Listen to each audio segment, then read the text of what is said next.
I'm here at the Argyle Grafton Streetscape redesign. It's a groundbreaking project based on a pretty groundbreaking idea. Get it? Because it's a groundbreaking idea and it's literally breaking the ground. I hope some people get that kind of humor.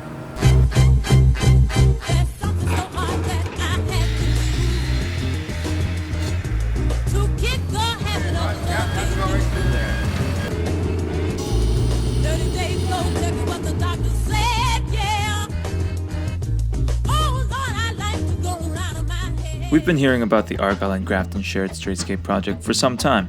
You might have seen renderings for the redesign, which included this really sassy lady, or perhaps you visited the area during the pilot project.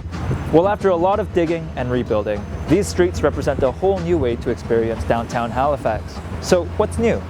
Well, the most obvious change is that we now have Argyles on Argyle Street, proving that the city does have a sense of humor sometimes, and that your grandpa's sweater is still somehow relevant.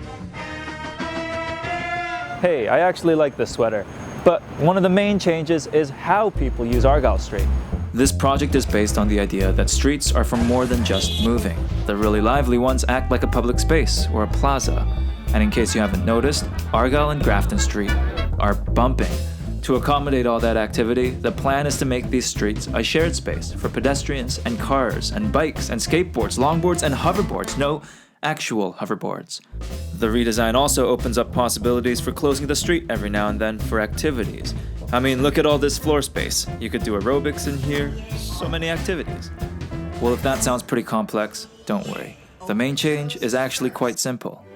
Streets usually have curbs separating sidewalks from roads and directing water into gutters, but with this redesign, Argyle Street doesn't have any curbs, kind of making it a plaza, and it's easy as that.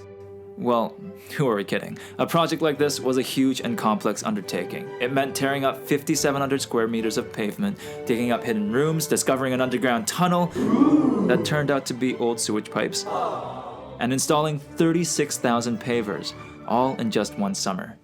But on top of all that, this project included a lot of really innovative ideas.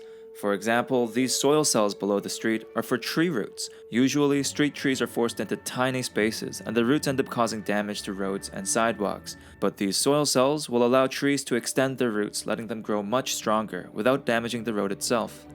And in order to make sure that rain goes somewhere now that there aren't any curbs, they've installed these trench drains to capture the water. Just make sure to keep an eye on your stilettos. But the main thing they had to consider was how people use the street. So let's get into that. So not much has actually changed for navigating Argyle and Grafton Street. Both cars and pedestrians will be able to get around, but instead of having a sidewalk and the road, we've got the pedestrian zone and the shared zone.